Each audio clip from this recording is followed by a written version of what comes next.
ಮಕರ ರಾಶಿಯವರಿಗೆ 2026 ಸಕ್ಸಸ್ ಸಿಗುತ್ತಾ? ನೋಡಿ, 2026 ಅನ್ನೋದಕ್ಕಿಂತ ಮಕರ ರಾಶಿಯವ್ರು ಅಂದ ಕೂಡಲೇ ಇವರು ವರ್ಕೋಹಾಲಿಕ್ ಅಂತ ಹೇಳುವಂಥದ್ದು, ಮಿತಿ ಮೀರಿ ಕೆಲಸ ಮಾಡುವಂಥದ್ದು. ಅತೀ ಒಂದು ದೊಡ್ಡ ಅಭ್ಯಾಸ ಅಂದರೆ ಕೆಲಸಕ್ಕೆ ಅತಿಯಾದಂತಹ ಒಂದು ಆದ್ಯತೆಯನ್ನು ಕೊಡುವಂಥದ್ದು. ಇವರು ಯಾವುದೇ ಕೆಲಸ ಕೈಗೊಂಡ್ರೂ ಕೂಡ ಅದನ್ನು ಪೂರ್ಣಗೊಳಿಸದೆ ಬಿಡೋದಿಲ್ಲ. ವಿಶ್ರಾಂತಿಗಿಂತ ಕೆಲಸನೇ ಮುಖ್ಯ ಅಂತ ಹೇಳ್ತಾ ಇರ್ತಾರೆ. ಶಿಸ್ತು ಮತ್ತು ಸಮಯವನ್ನು ಸರಿಯಾಗಿ ಪಾಲನೆ ಮಾಡ್ತಾ ಇರ್ತಾರೆ. ಇವರು ಸದಾ ಶಿಸ್ತನ್ನು ಇಷ್ಟಪಡ್ತಾ ಇರ್ತಾರೆ. ನಿಗದಿತ ಸಮಯಕ್ಕೆ ಕೆಲಸ ಮುಗಿಸುವಂಥದ್ದು ಭಾಳ ಇಷ್ಟಪಡ್ತಾರೆ. ಒಂದು ನಿಯಮಬದ್ಧವಾದ ಜೀವನವನ್ನು ನಡೆಸುವಂತಹ ಅಭ್ಯಾಸ ಇಟ್ಕೊಂಡಿರ್ತಾರೆ.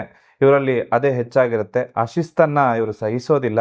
ಗಾಂಭೀರ್ಯ ಮತ್ತು ಮಿತಭಾಷಿಗಳು ಅಂತ ಹೇಳುವಂಥದ್ದು, ಅಂದರೆ ಯಾವುದೇ ವಿಚಾರದಲ್ಲಿ ಮಾತಾಡಬೇಕಾದ್ರೂ ಕೂಡ ಅಳೆದು ತೂಗಿ ಮಾತಾಡ್ತಾರೆ. ಇವರ ಮಾತುಗಳು ಅರ್ಥಗರ್ಭಿತವಾಗಿರುತ್ತೆ. ದೂರದೃಷ್ಟಿಯನ್ನು ಇಟ್ಕೊಂಡಿರ್ತಾರೆ. ಖಂಡಿತವಾಗ್ಲೂ ಕೂಡ ಆರ್ಥಿಕ ಜಾಗೃತಿ ಅಂದರೆ ಹಣದ ವಿಷಯವನ್ನ ಮಕರ ರಾಶಿಯವರು ಬಹಳ ಜಾಣರು ಅಂತ ಹೇಳ್ತೀನಿ. ಅನಗತ್ಯ ಖರ್ಚು ಮಾಡೋದಿಲ್ಲ. ಭವಿಷ್ಯಕ್ಕಾಗಿ ಉಳಿತಾಯವನ್ನ ಮಾಡ್ತಾ ಇರ್ತಾರೆ. ಆಸ್ತಿಯನ್ನು ಮಾಡಬೇಕು ಅಥವಾ ಹಣವನ್ನು ಉಳಿಸ್ಬೇಕು ಅಂತ ಯೋಚನೆ ಮಾಡ್ತಾ ಇರ್ತಾರೆ. ಸೌಂದರ್ಯ ಪ್ರಿಯರಾಗಿರ್ತಾರೆ. ಹಾಗೆ ಸಂಪ್ರದಾಯವನ್ನ ಕೂಡ ಹೆಚ್ಚಾಗಿ ಪಾಲಿಸ್ತಾ ಇರ್ತಾರೆ. ಇವರು ಹಳೆಯ ಸಂಪ್ರದಾಯಗಳಾಗಿರ್ಬೋದು, ಆಚಾರ ವಿಚಾರಗಳಾಗಿರ್ಬೋದು, ಸಂಸ್ಕೃತಿ ಮೇಲೆ ಹೆಚ್ಚಿನ ಬೆಲೆಯನ್ನು ಕೊಡ್ತಾರೆ. ಹಿರಿಯರ ಬಗ್ಗೆ ಗೌರವವನ್ನು ಕೊಡ್ತಾರೆ. ಕುಟುಂಬದ ಗೌರವವನ್ನು ಕಾಪಾಡುವಂತಹ ಗುಣ ಇವರಲ್ಲಿ ಹೆಚ್ಚಾಗಿರುತ್ತೆ. ಪರಿಶ್ರಮದ ಮೇಲೆ ನಂಬಿಕೆಯನ್ನು ಇಟ್ಕೊಂಡಿರ್ತಾರೆ. ಅದೃಷ್ಟಕ್ಕಿಂತ ತಮ್ಮ ಸ್ವಂತ ಪ್ರಯತ್ನ, ತಮ್ಮ ಸ್ವಂತ ಒಂದು ಗುರಿಯನ್ನು ತಲುಪೋದ್ರಲ್ಲಿ ಇವರ ಬುದ್ಧಿವಂತಿಕೆ ಅನ್ನೋದು ದೃಢವಾದ ಹೆಜ್ಜೆಯನ್ನು ಇಡುವಂಥದ್ರಲ್ಲಿ ಇವರು ನಂಬಿಕೆಯನ್ನು ಇಟ್ಕೊಂಡಿರ್ತಾರೆ.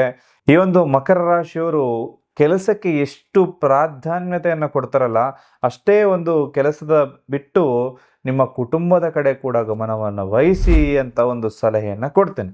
ಹಾಗಾದ್ರೆ ಇವರಿಗೆ ಉದ್ಯೋಗ ಹೇಗಿರುತ್ತೆ? ಪ್ರಮೋಷನ್ ಸಿಗುತ್ತಾ ಅಥವಾ ಟೆನ್ಷನ್ ಹೆಚ್ಚಾಗುತ್ತಾ? ಕೆಲಸದ ಸ್ಥಳದಲ್ಲಿ ಗೌರವ ಅನ್ನೋದು ಹೆಚ್ಚಾಗುತ್ತೆ. ಹೊಸ ಜವಾಬ್ದಾರಿ ಅನ್ನೋದು ಬರಬಹುದು ಅಥವಾ ದೊಡ್ಡ ಪ್ರಾಜೆಕ್ಟ್ಗಳು ಕೂಡ ನಿಮಗೆ ಸಿಗ್ಬೋದು. ಸ್ಥಳ ಬದಲಾವಣೆ ಅಂತಕ್ಕಂಥದ್ದು ಇರುತ್ತೆ. ಇದರಿಂದಾಗಿ ಸ್ವಲ್ಪ ಓಡಾಟ, ಒಂದು ಪ್ರಯಾಣ ಅಂತಕ್ಕಂಥದ್ದು ಕೂಡ ಆಗುತ್ತೆ. ಶ್ರಮಕ್ಕೆ ತಕ್ಕ ಪ್ರತಿಫಲ ಅನ್ನೋದು ಸಿಗುತ್ತೆ. ಈ ವರ್ಷ ಸಿಗುವ ಸಾಧ್ಯತೆ ಹೆಚ್ಚಾಗಿರುತ್ತೆ. ಹೊಸ ಬಿಸ್ನೆಸ್ ಶುರು ಮಾಡೋಕೆ ಇದು ಸರಿಯಾದ ಸಮಯನ ಅಥವಾ ರಿಸ್ಕ್ ಫ್ಯಾಕ್ಟರ್ ಜಾಸ್ತಿ ಇರುತ್ತಾ? ನೋಡಿ, ಹೊಸ ಹೂಡಿಕೆ ಮಾಡೋದಕ್ಕೆ ಇದು ಸುವರ್ಣ ಕಾಲ. ಶೈಕ್ಷಣಿಕ ಸಂಸ್ಥೆಗಳು ಅಥವಾ ಒಂದಷ್ಟು ಇಂಪೋರ್ಟ್ ಎಕ್ಸ್ಪೋರ್ಟ್ ಮೇಲೆ ಇನ್ವೆಸ್ಟ್ಮೆಂಟ್ ಮಾಡ್ಕೊಳ್ಳಿ ಅಂತ ಹೇಳ್ತೀನಿ. ವ್ಯವಹಾರದಲ್ಲಿ ಭಾರಿ ಲಾಭವಿದೆ. ಹಾಗೆ ಒಂದು ಪಾರ್ಟ್ನರ್ಶಿಪ್ ಮಾಡುವಂಥವ್ರು ಈ ವರ್ಷ ಸೇರ್ಕೋಬೋದು. ದೀರ್ಘಕಾಲದ ಪಾರ್ಟ್ನರ್ಶಿಪ್ ಮಾಡಿ, ಖಂಡಿತವಾಗ್ಲೂ ಕೂಡ ಲಾಭದಾಯಕವಾಗಿರುತ್ತೆ. 2026 ಇವರ ಫೈನಾನ್ಸ್ ಹೇಗಿರುತ್ತೆ? ಇವರು ಶ್ರೀಮಂತರಾಗ್ತಾರಾ? ಆದಾಯದ ಧನ ಒಳಹರಿವು ನಿರಂತರವಾಗಿರುತ್ತೆ. ಸ್ಥಗಿತಗೊಂಡಿದ್ದ ಹಣ ಅಥವಾ ಎಲ್ಲೋ ಒಂದು ಕಡೆ ಸಿಗಾಕೊಂಡಿರೋ ಹಣ ಬಂದು ಕೈ ಸೇರುತ್ತೆ. ಚಿನ್ನ ಅಥವಾ ಭೂಮಿ ಮೇಲೆ ಹೂಡಿಕೆ ಮಾಡುವಂತಹ ಲಕ್ಷಣ ಕೂಡ ಈ ವರ್ಷ ಇರುತ್ತೆ. ಧಾರ್ಮಿಕ ಕಾರ್ಯಗಳಲ್ಲಿ ಅಥವಾ ಕುಟುಂಬದ ಶುಭ ಕಾರ್ಯಗಳಲ್ಲಿ ಹೆಚ್ಚಿನ ಹಣ ಖರ್ಚಾಗುತ್ತೆ. ಇವರಿಗೆ ಈ ವರ್ಷ ಆದ್ರೂ ಮದುವೆ ಆಗುತ್ತಾ? ಕಂಕಣ ಭಾಗ್ಯ ಕೂಡಿ ಬರುತ್ತಾ?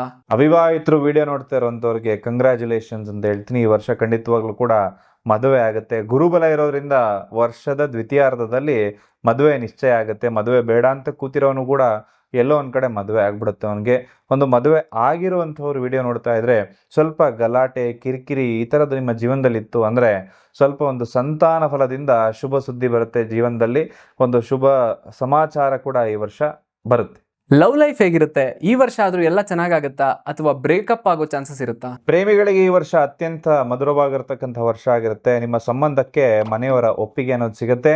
ಸಂಗಾತಿಯೊಂದಿಗೆ ದೂರದ ಊರಿಗೆ ಅಥವಾ ಧಾರ್ಮಿಕ ಸ್ಥಳಕ್ಕೆ ಒಂದಷ್ಟು ಪ್ರಯಾಣ ಕೂಡ ಆಗ್ಬೋದು. ಮೂರನೇ ವ್ಯಕ್ತಿಯಿಂದ ಸ್ವಲ್ಪ ತೊಂದರೆ ಇದೆ. ಮೂರನೇ ವ್ಯಕ್ತಿ ಯಾರಾದರೂ ಬರ್ತಾರೆ ಅಂದರೆ ಅವ್ರನ್ನ ಆದಷ್ಟು ದೂರ ಇರಿ ಅಂತ ಹೇಳ್ತೀನಿ. ಅತಿಯಾದ ಖರ್ಚು, ನಿಮ್ಮ ಪಾರ್ಟ್ನರ್ ಅತಿಯಾದ ಖರ್ಚನ್ನು ಏನು ಮಾಡ್ತಾರೆ, ಇದರಿಂದ ಸ್ವಲ್ಪ ನಿಮಗೆ ತೊಂದರೆ ಆಗುತ್ತೆ. ಇವರ ಕುಟುಂಬದ ವಾತಾವರಣ ಹೇಗಿರುತ್ತೆ? ನೆಮ್ಮದಿ ಇರುತ್ತಾ? ಕಲಹ ಇರುತ್ತಾ? ಕುಟುಂಬದಲ್ಲಿ ಸಂತೋಷದ ವಾತಾವರಣ ಇರುತ್ತೆ. ತಂದೆ ಕಡೆಯಿಂದ ಆಸ್ತಿ ಲಾಭವಾಗುವುದು. ಹಾಗೆ ಮನೆಯಲ್ಲಿ ಶುಭ ಸಮಾರಂಭಗಳು ಕೂಡ ನಡೆಯುತ್ತೆ. ಮಕ್ಕಳಿಗೆ ಪ್ರಗತಿ ಆಗುತ್ತೆ. ಪೋಷಕರಿಗೆ ಇವರಿಗೆ ಆರೋಗ್ಯ ಹೇಗಿರುತ್ತೆ? ಆರೋಗ್ಯದ ವಿಷಯದಲ್ಲಿ ದೊಡ್ಡದಾಗಿ ಏನಾದರೂ ಏರುಪೇರಾಗತ್ತಾ? ಅತಿಯಾದ ಕೆಲಸದಿಂದ ಸ್ಟ್ರೆಸ್ ಜಾಸ್ತಿ ಇರುತ್ತೆ. ಹಾಗೆ ಸ್ವಲ್ಪ ಲಿವರ್ ಅಥವಾ ಸೊಂಟಕ್ಕೆ ಸಂಬಂಧಪಟ್ಟಂಥ ಸಮಸ್ಯೆಗಳಾಗ್ಬೋದು. ತೂಕ ಹೆಚ್ಚಾಗುವಂತಹ ಸಾಧ್ಯತೆ ಇರುತ್ತೆ. ಸ್ವಲ್ಪ ನಿಯಂತ್ರಣ ಇಟ್ಕೊಳ್ಳಿ ಅಂತ ಈ ವಿಚಾರದಲ್ಲಿ ತಿಳಿಸ್ಕೊಡ್ತೀನಿ. ಯಾವ ವಿಷಯದಲ್ಲಿ ಇವರು ತುಂಬಾ ಎಚ್ಚರಿಕೆಯಿಂದ ಇರಬೇಕು? ತುಂಬಾ ದೊಡ್ಡ ಗಂಡಾಂತರ ಅನ್ನೋದೇನಾದ್ರೂ ಇದೆಯಾ? ನೋಡಿ, ಶನಿ 3ನೇ ಮನೇಲಿ ಇದ್ದಾನೆ. ಇದರಿಂದ ಈಗ ತಾನೇ 7.5 ಮುಗ್ದಿದೆ. ಆದರೂ ಕೂಡ ಕೆಲಸ ಕಾರ್ಯಗಳು ಇನ್ನೂ ಸ್ಟಾರ್ಟ್ ಆಗ್ತಾ ಇಲ್ಲ. ಸ್ವಲ್ಪ ತೊಂದರೆ ಆಗ್ತಾ ಇದೆಯಲ್ಲ ಅಂತ ಯೋಚನೆ ಮಾಡ್ತಾ ಇರ್ತಾರೆ. ಖಂಡಿತವಾಗ್ಲೂ ಕೂಡ ಶನಿ ಅವನು ಬಿಟ್ಟು ಹೋದ್ಮೇಲೆ ಒಂದು 6 ತಿಂಗಳು ಅದರ ಎಫೆಕ್ಟ್ ಇದ್ದೇ ಇರುತ್ತೆ.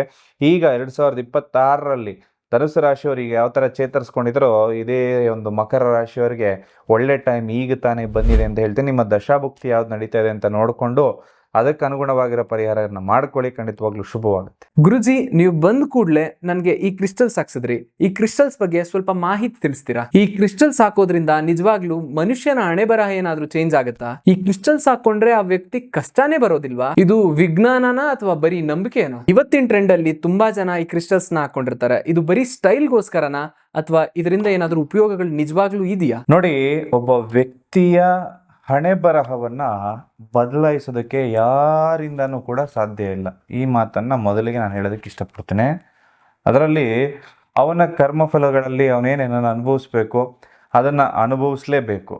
ಆದರೆ ಈ ಕ್ರಿಸ್ಟಲ್ಗಳು ಹೇಗೆ ಸಹಾಯಕ ಮಾಡುತ್ತೆ ಅಂತಕ್ಕಂಥದ್ದನ್ನು ತಿಳಿಸೋದಾಯಿತು ಅಂದರೆ, ಮುಖ್ಯವಾಗಿ ಒಬ್ಬ ವ್ಯಕ್ತಿಗೆ ಕಷ್ಟ ಬರುತ್ತೆ, ಸಮಸ್ಯೆಗಳಿರುತ್ತೆ ಅಂದಾಗ ಅವನು, ಈಗ ಎಕ್ಸಾಂಪಲ್ ನೀವು ಇಮ್ಯಾಜಿನ್ ಮಾಡ್ಕೊಳ್ಳಿ, ಒಬ್ಬ ವ್ಯಕ್ತಿ ಒಂದು ರಸ್ತೆಯಲ್ಲಿ ಹೋಗ್ತಾ ಇದ್ದಾನೆ, ಅವನ ತಲೆ ಮೇಲೆ ಒಂದು ದೊಡ್ಡ ಗಾತ್ರದ ಕಲ್ಲು ಬೀಳುವಂಥದ್ದಿರುತ್ತೆ.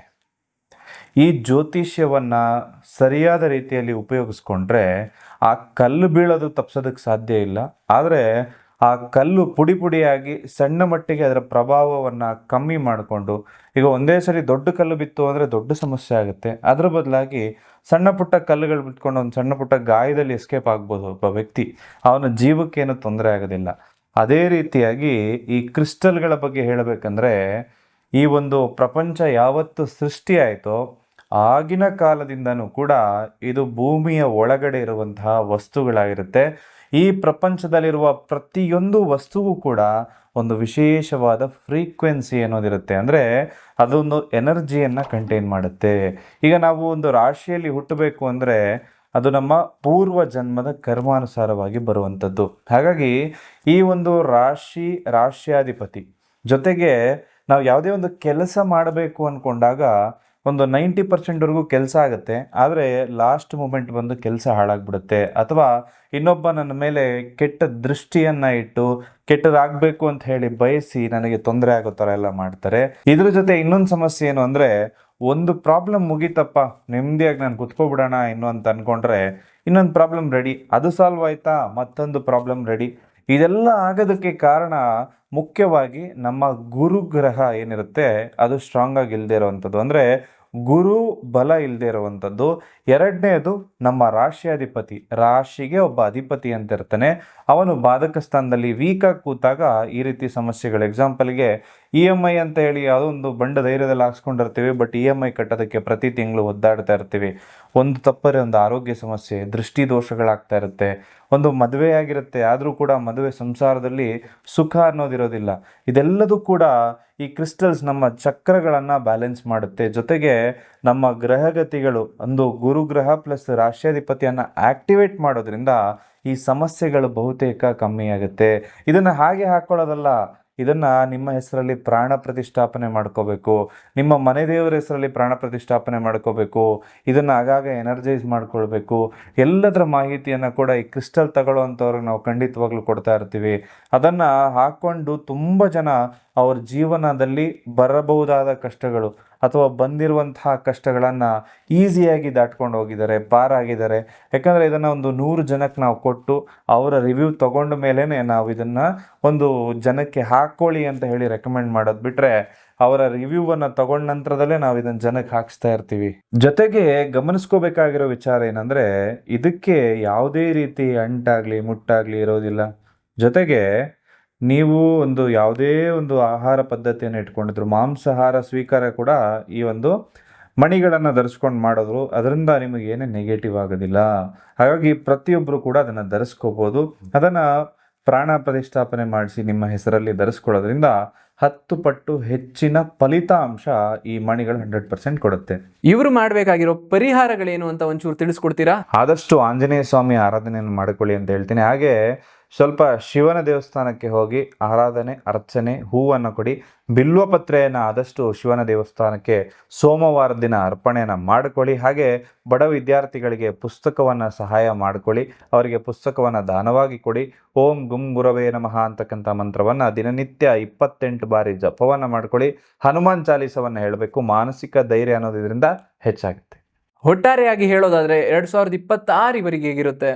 ಇವರಿಗೆ ಇದು ಲಕ್ಕಿ ವರ್ಷನಾ, ಚಾಲೆಂಜಿಂಗ್ ವರ್ಷನಾ? ಸ್ವಲ್ಪ ಮಿಶ್ರ ಫಲ ಇರುವಂಥ ವರ್ಷ. ಇಷ್ಟೇ ಆದರೂ ಕೂಡ ಮಕರ ರಾಶಿ ಅಂತಂದು ತುಂಬ ಚಾಲೆಂಜನ್ನು ವಹಿಸ್ಕೊಂಡು ಅದೆಲ್ಲವನ್ನು ಬ್ಯಾಲೆನ್ಸ್ ಮಾಡ್ಕೊಂಡು ಹೋಗಿರ್ತಾರೆ. ಆದರೆ ಈ ವರ್ಷ ನಿಮಗೆ ಎಲ್ಲ ಒಂದು ಸಮಸ್ಯೆಗಳು ಕೂಡ ಪರಿಹಾರ ಆಗುವಂಥ ವರ್ಷ ಅಂತ ಹೇಳ್ತೀನಿ. ಯಾವುದಕ್ಕೂ ಹೆದರಬೇಡಿ, ಧೈರ್ಯದಿಂದ ಮುನ್ನೋಗಿ, ಈ ವರ್ಷ ನಿಮ್ಮದೇ.